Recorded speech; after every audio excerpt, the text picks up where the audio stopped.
Welcome to Fat Cat production of News with a View, hosted by John A. Costa, me.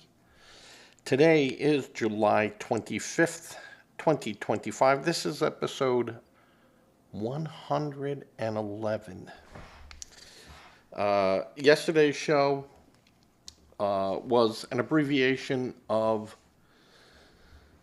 episode 109, just a little bit toned down a bit than the live show. Live show was very, very interesting. So if you want to look at that, look at my live feed from the 24th. The 12:30 a.m. one.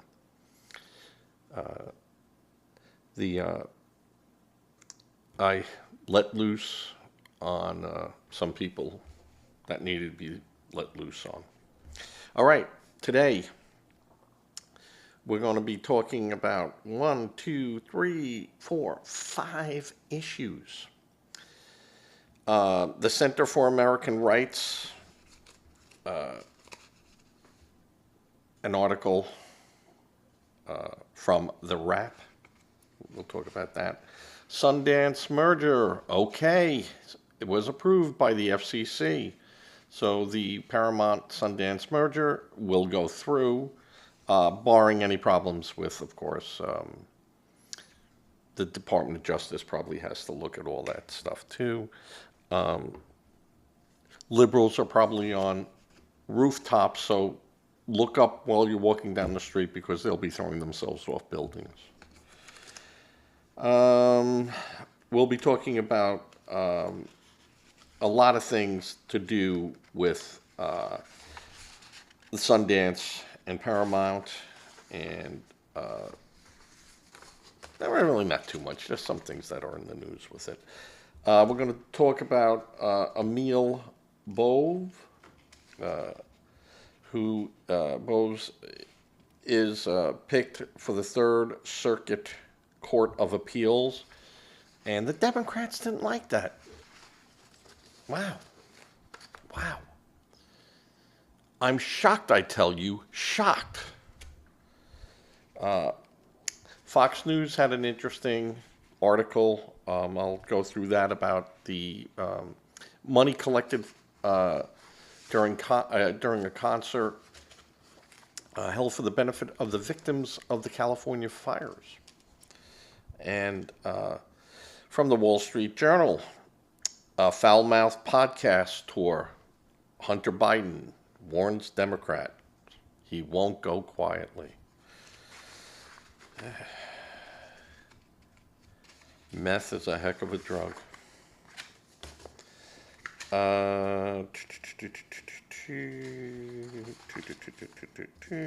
And then we'll do President Trump signs an executive order that makes it easier for states to house and hold some of the homeless who are a threat to themselves and the public around them, and who have mental health or drug addiction problems, that they're going to be forced into centers.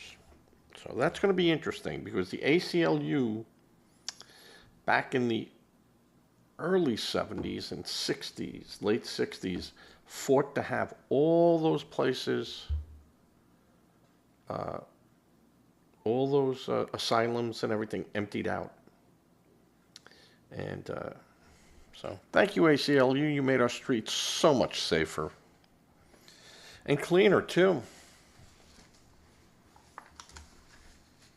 Bob, you're not going to like this episode. Just a little tidbit there. Bob had a problem with my 1 a.m. show the other night. Said I was losing it because I had the nerve to call Sonny Hostin from The View a stupid woman. Now, Bob, if you know that she's not a woman, let me know, and I'll correct that.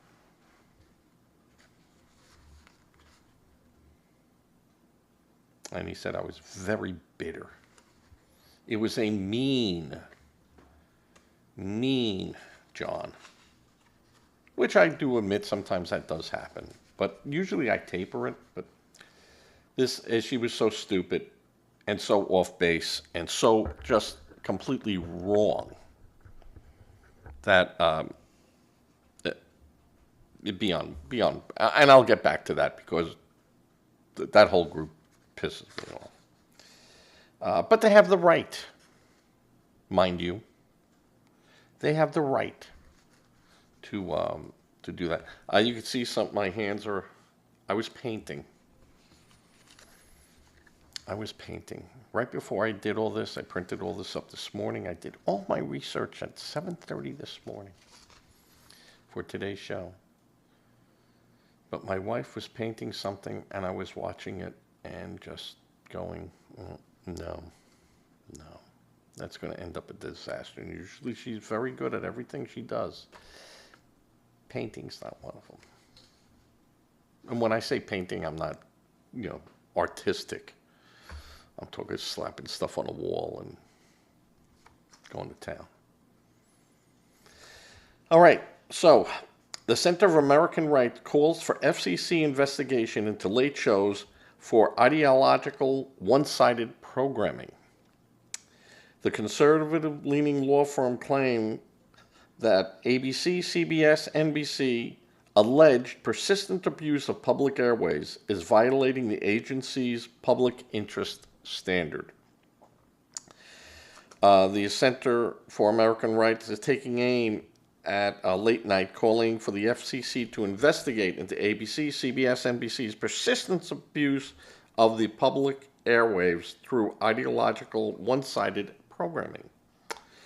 A letter to the FCC chairman, Brendan Carr. On Wednesday, the conservative-leaning law firm argued that Stephen Colbert, Jimmy Kimmel, Seth Meyers, Jimmy Fallon, Jon Stewart collectively featured 106 liberal guests on their shows from January 6th to January 30th, 2025, compared to just one conservative guest.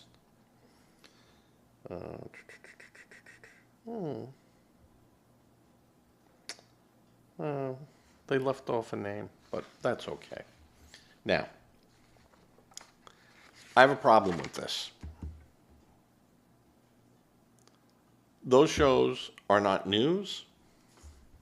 Just like Colbert's show is not news. I have no problem with him going up there and spouting erroneous and one-sided views. He shouldn't, but I have no problem with him doing it because it's not news. He's pandering to a certain audience, pandering badly because, I'm talking Colbert. I don't know what the numbers are for anyone else, dollar-wise in revenue loss, but, 30, 40, 50 million bucks a year.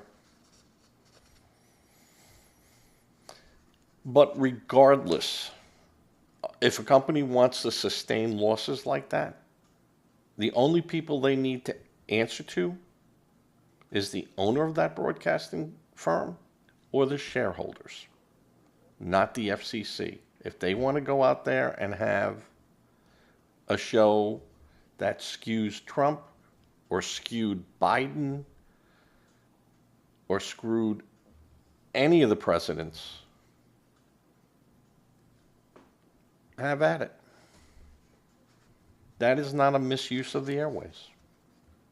That is not, it just isn't. It isn't. People are not forced to watch that program. The networks that produce these shows are not controlled by the government. In essence, through the FCC, but not of their political content. Now, they shouldn't be, but we know, of course, MSNBC, NBC, CBS, ABC, are politically aligned, as is Fox News politically aligned. When it comes down to the news, that's where one must be very careful, because the public trust. And I could see, the FCC coming in on some of these people, but not talk show. Who cares? I mean, people scream that, Colbert shouldn't be fired. It goes against democracy. No, it doesn't. It doesn't go against any of that stuff. It's a corporate decision. And, people saying, well, the corporate's saying, well, we lost $40 million, so that's why we do it. You don't need a reason. We're just not going to renew it. That's all. No explanation is needed. Now, people say the timing of such might make people perk up. And, once they hear that, he's been losing $40 million and they're talking about a merger and a new broom sweeps clean, yeah, all right, I can get there. We haven't heard anything that this was going to be, a must that, that Colbert had to go. So I don't like this. I don't like when this takes place. Now, we'll talk about The View in a second, but this is what happens. This is the result of stupid people doing stupid things,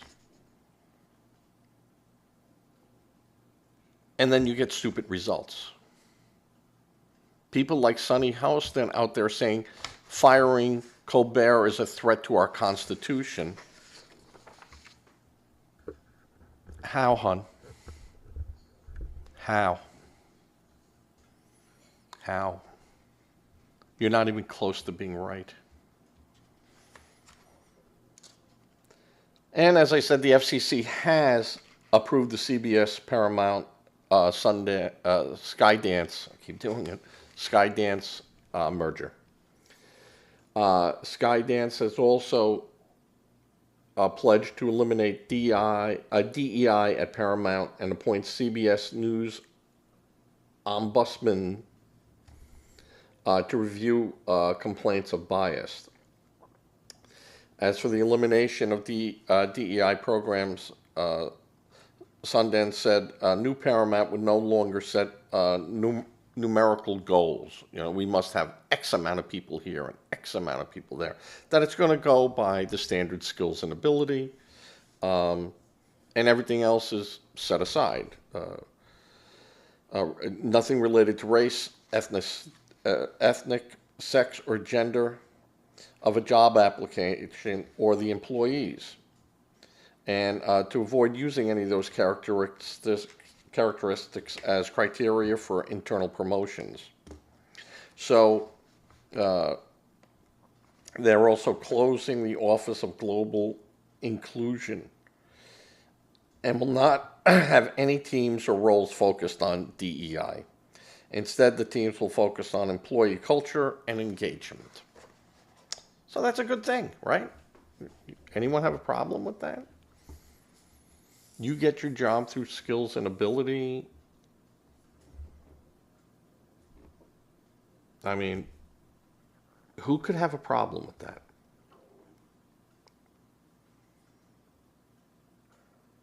I can't see people having a problem with that because it's common sense. And, they say, well, they won't hire, minorities. These companies nowadays are looking for the best bang for the buck and people that can do the job. And if a green person is better than a purple person, well, the green person is going to get the job. because that's the way it should work. Now, of course, if that other person goes in there and go, yeah, I'm best for the job and I want $200,000, and they go, well, the job is really, you certainly would be an asset to this company. But our limit is about 125,000 to start, and we go from there. And if the guy goes, no, no, thank you, then they could look at another applicant and say, all right, we're going to try this guy. He doesn't check all the boxes, but I haven't gotten anyone else that checked all the boxes, and this guy's the top person who checked all those boxes, and he's willing to start at 125. Welcome aboard. That's the way it should work.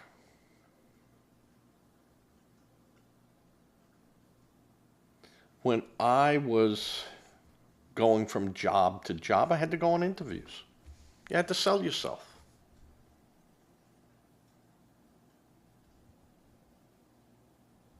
I was at an interview, the guy was asking me about stuff, and he goes,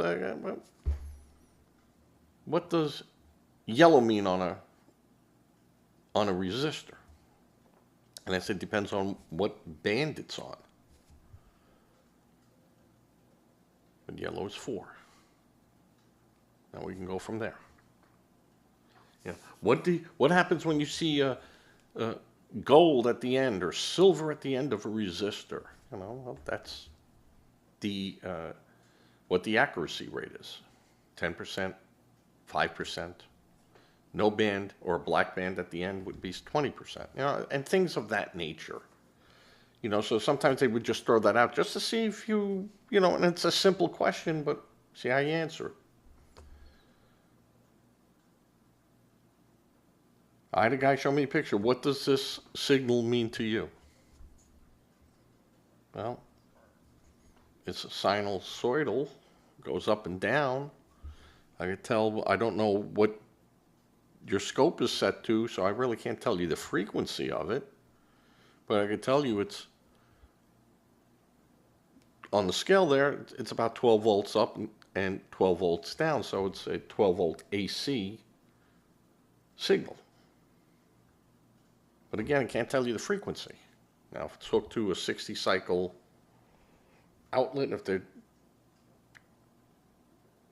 taking it down in voltage, I would say it would be 60 cycles. And the guy was like, okay, great. When can you start? And at that job, I never saw an oscilloscope. So you never know when you go to an interview what you're going to be asked and what you're going to have to do and how you're going to do it. So the Paramount is going by skills and ability. And a lot of companies are going to be doing that. A lot of companies are going to be looking at their programming to see if it aligns with what their goals are in the next 4 years.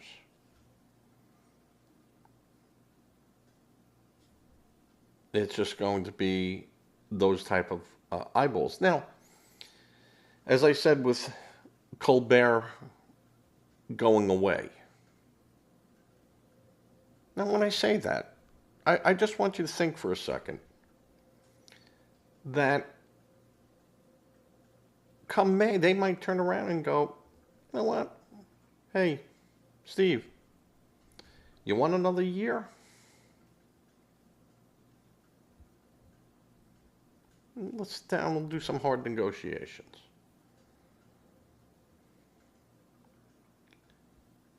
Or 6 months, from there to go, that was a horrible decision. Let's see if we can get Colbert back and, maybe put some more money out on the table. We're big enough to say we made a mistake. You don't know.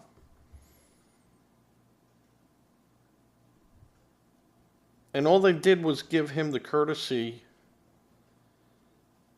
of saying, hey, I know normally 6 months before your contract expires, we sit down and we start preliminaries. When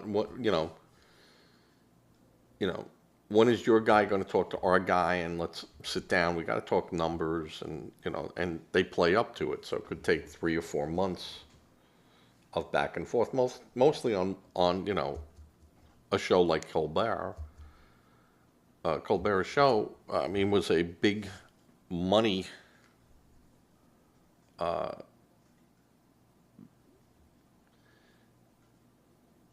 output and a big money input for that fact. There were years that he did very well for CBS. It's got to amount to something. So if CBS says we want to turn away from the type of programming we're doing at night to a more Craig Ferguson type of atmosphere, funny, slapstick, like Letterman was in the beginning,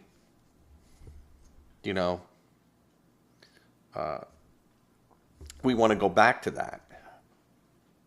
And there's no way your show can change course like that.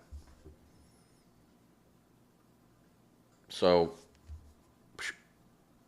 off you go. Good luck. The timing, again, I say, this was coming, regardless of whatever happened with Trump and CBS in 60 Minutes. And I said this when Trump won the election. It was going to be a bad day for Colbert. Not that he would be fired. Honestly, I thought he'd be fired in April or May of this year. But they probably had no reason to let him go, that they could void his contract. And then it would still be litigation. So why bother? So he's on till May. Got 9 more months, 10 more months. Have at it. But I would restrict him. I'd have a lawyer from Standards and Practices there going, what are you talking about tonight, Jimmy? What, or Steve, what are we talking about, Steve? And his show is not live, so you don't have to worry about, a 3-minute delay or anything where you could hit a button and kill it for a couple of seconds. You just leave it on the edit room floor.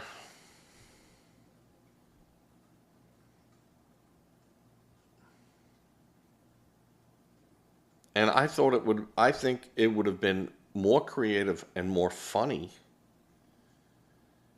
if every time he went into a rant and started something, they'd put something up there with a big X through, him going boing, boing, boing, boing, boing, boing, boing, and then go back to it. And he goes, well, now that I've said that, and leave it up to the show to put it out in a paper on what he was saying. And CBS, bing, bing, bing, bing, bing, they stopped it. I think that would be more creative and more funny. And more eyeballs would be watching it just to see him get boing, boing, boing. Or put up a little slide, oh no, he didn't, or something like that, and go that way. I think he could have been much more creative that way.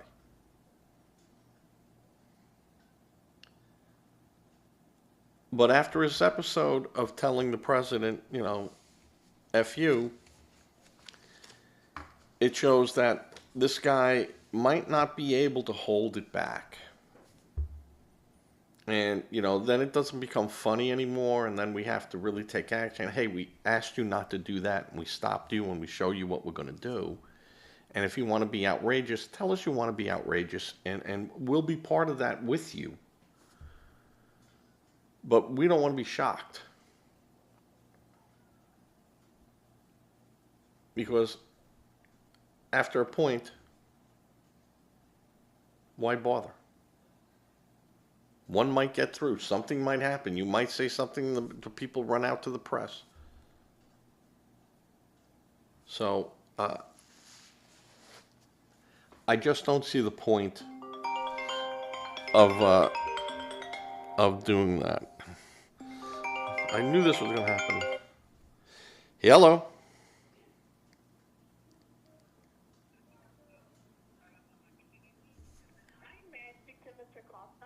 Who's calling? Okay, no, thank you. Yeah, it's my United Healthcare people calling me. I sent a message out to them, and I said, don't call me. So, they could have been more funny the other way, but they didn't, and he can't be trusted. So, all right. Let's go to the next point. I apologize for that phone call. I won't cut it out either out of it because it's live and it's there and it's funny and I should turn it off, but I didn't because there's always something going on with the family that they need to get in touch with the fat guy. Senate clears key Trump judicial pick after Democrats throw a tantrum. Emil Bove's appointment to serve as a judge on the U.S. Court of Appeals for the Third Circuit cleared a key procedural hurdle Thursday afternoon following Democrats' effort to derail his nomination. The Senate voted to advance Bove's nomination to a vote on final passage, 50 to 48, with two Republicans, Murkowski of Alaska and Susan Collins of Maine, joining the Democrats to no votes. Democrats fiercely opposed Bove's nomination to the bench and walked out on a debate on it at a committee level in an attempt to obstruct proceedings. So it doesn't really obstruct proceedings. They just walk out and they're not part of the proceedings. I mean, it's a drama type of thing, but you don't think Republicans have walked out of meetings? All got up and left or something? I mean, this is part of the dance of politics. So I see these things like this where, you know, the Democrats threw a tantrum. No, they didn't. They just do what they all do. I tell you so. Outraged. Outraged am I. You know, and they all do it. It's a song and dance. I thought it was, who was it? Cory Booker who walked out or shouted something during the vote, you know, and screamed out there, no, no, shouted, yeah, he shouted, something, but I mean, it wasn't, a curse or anything like that. He just said, was, mad, and he could be mad. Schumer called Bove one of Donald Trump's nastiest judicial nominees to date, beyond unqualified for a seat in the Third Circuit during a speech at the Senate floor on Thursday. Schumer should be the last one casting a shadow on anyone, but that's what they do. That, and I've said this before, the Senate confirmation hearings is when you finally got the car that you want in a used car lot and you have a used car salesman pitching that car to you, the old thing, you go around, you kick the tires, you look under the hood, you ask to see a couple more things with the car, because now you're a little bit more interested. Now you're kind of committing yourself into doing it, and that's what the Senate does. They get to kick the tires. So is this upsetting to anyone? The only thing I don't like is when they just preach lies or innuendos, or start quoting from a story that had no fact to it. And both sides do it. It's not a Democrat thing, it's not a Republican thing. It's just a thing of politics. So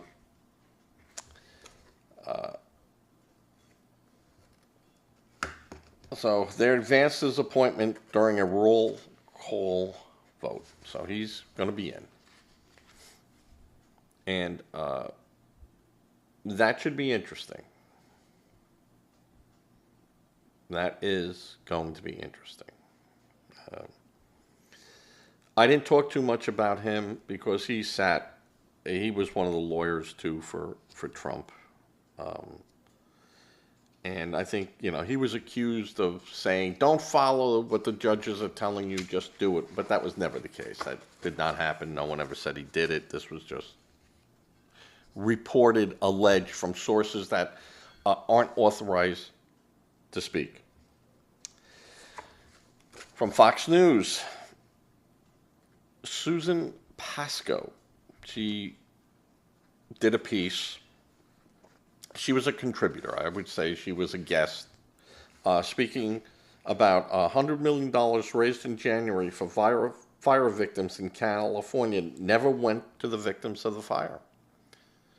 Now, the organization that did this concert and were helping people, said they were helping the victims. Hollywood elite and music icons performed for a fundraiser and collected these funds for the victims of the California fire. But the money went instead to non-profit groups who are unidentified, and these groups did not dispense those funds to victims. It's an interesting interview. And of course, this is all allegations. But if you want to look at that, just search Sue Pascoe, Pasco, California fire victims. And you could see the interview she did with Fox. Now, normally, I do not watch Fox. I do not watch any of these news shows. I get my news from independent sources that are not aligned either way. It's just the news. Just what happened. What the person said, and so forth. And then I go into MSN, I go into CNN, I go into Fox, I go into them all. Huff, The Hill, and I look for those same stories being reported from them and then look at it. And I can tell you, each side slants to their agenda. They present the facts and then tell you why their agenda is why these facts should be ignored or dismissed or should be propelled forward, opposing one political spectrum. So you have to be real careful when you do this. And like Bob in New York, I tell him all the time, don't keep going to the same place to get your news from. Look around a bit. And, He does. Well, like I said, I have to correct him all the time. And then he tells me, "No, you drank the Kool-Aid. You did." And I go, "Bob, this is what was on C-SPAN, or this was what they were talking about. Look it up. I don't have to look it up." And sometimes he does look it up, and then he comes back. All right, I have to look that up. I didn't think about that, or I didn't go there. And I go, well, that's the problem. You never finished your homework. All right. In another tidbit from the Wall Street Journal. In a foul-mouthed podcast tour, Hunter Biden warns Democrats he won't go quietly. And he was on a podcast, Andrew Callahan, on Channel 5 podcast. Well, a very angry, and I thought I'd get angry. But Hunter kind of went off the rails here. During more than four hours of interviews spread over 2 different podcasts, Hunter took aim at the Democratic Party establishment that forced his father to abandon his re-election fight a year ago, ending as what he called an epic political career. And that's Hunter saying this. He also scattered tantalizing details about some of the pivotal episodes that precipitated the party coup. So he's calling it what I had called it from the beginning. It was a coup. He reported that James Carville, you know how I feel about James Carville, hasn't run a race in 40 effing years, he said, of the Clinton-era Democratic consultant. David Axelrod, Barack Obama's former campaign strategist, was a one-hit wonder who benefited from a generational talent. Okay. Hunter scoffed at the prospect of Axelrod helming a possible 2008 White House run for Rahm effing Emanuel, Obama's former chief of staff. Oh, there's the answer. Genius. Genius is all. Of Emanuel's supposed feel for the working class white America, he added, he said, "We got to understand that these people are really mad. We got to appeal to these white voters." Raheem, the only people that appealed to those effing white voters were Joe Biden. So, he is already threw the race card down, and Raheem has answered it.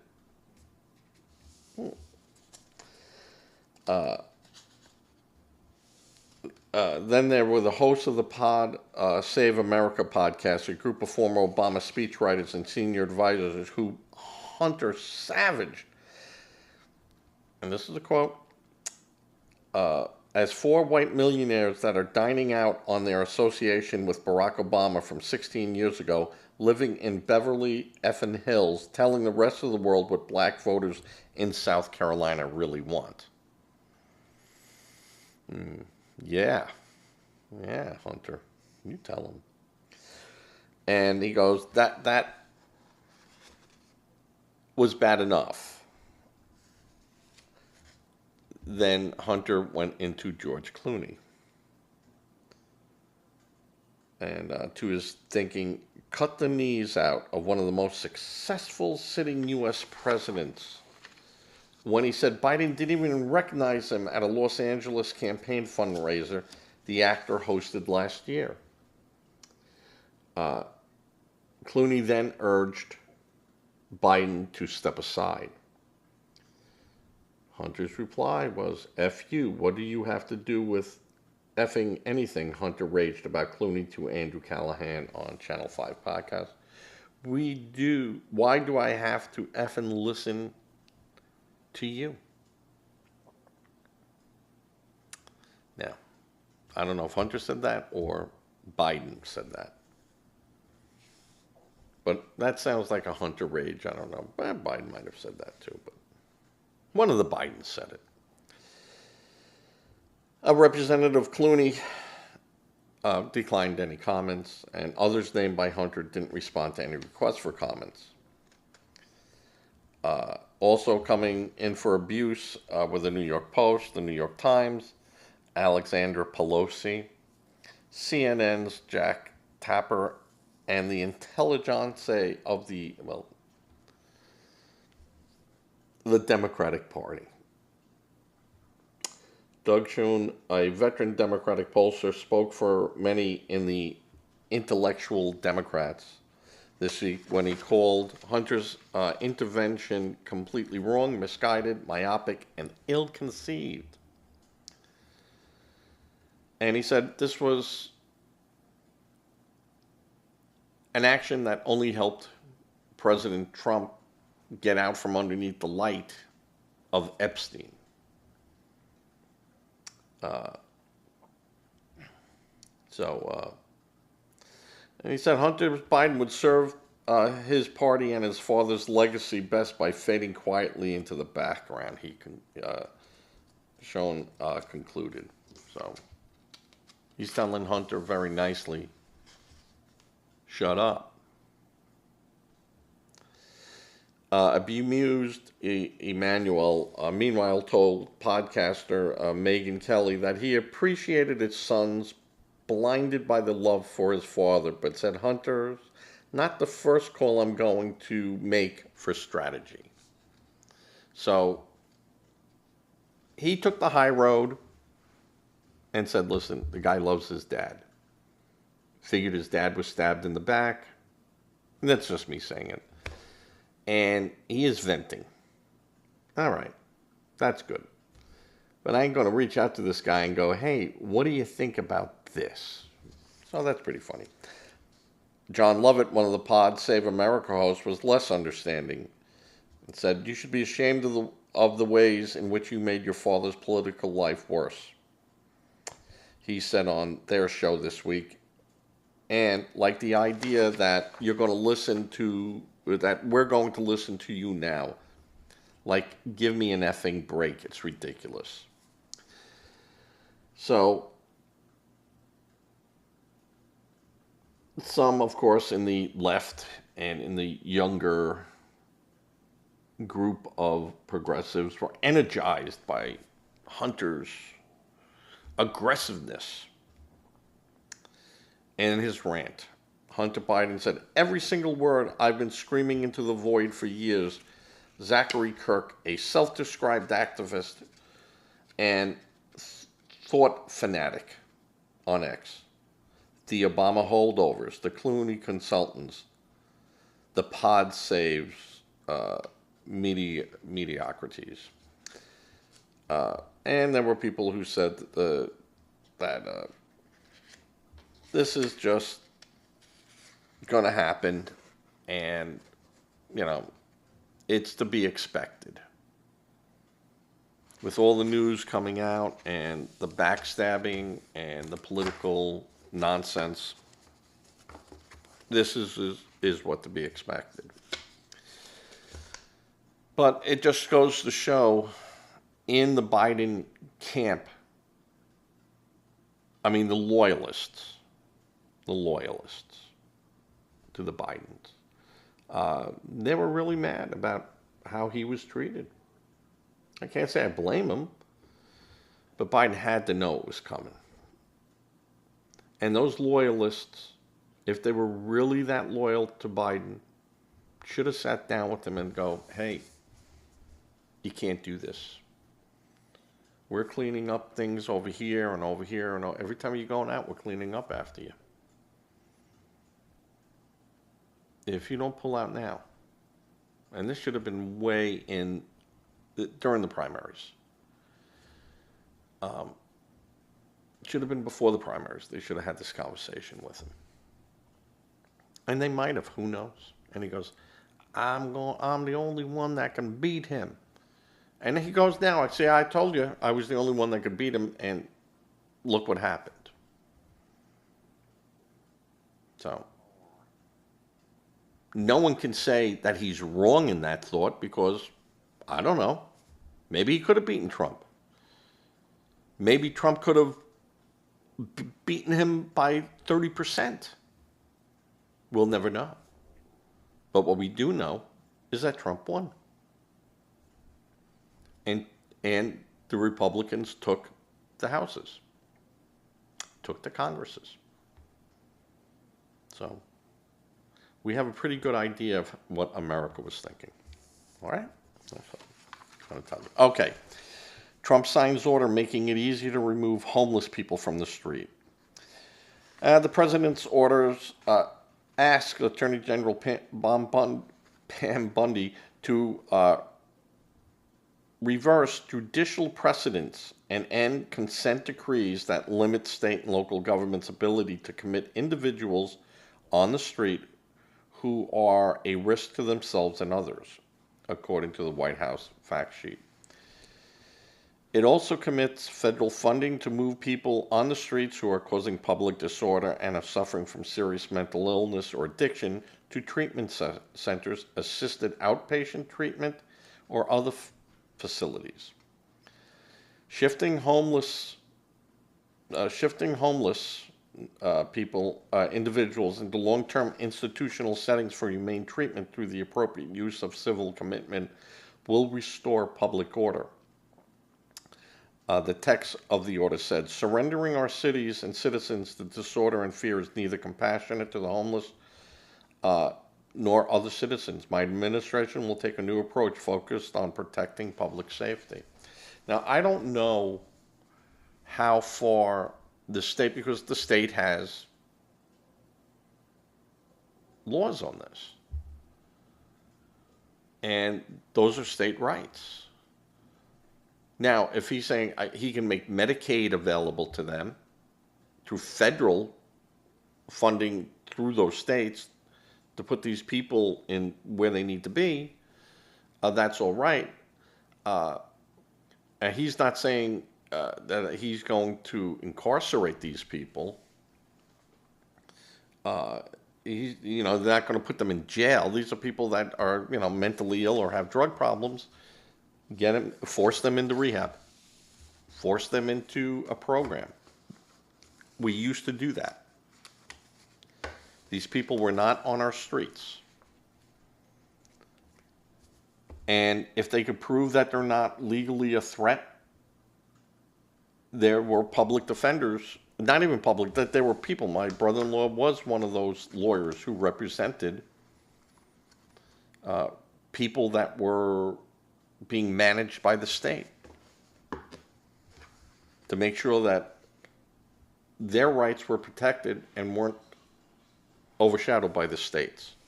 So I think that's a good thing. Anyone disagree with that? Of course, the idea is good.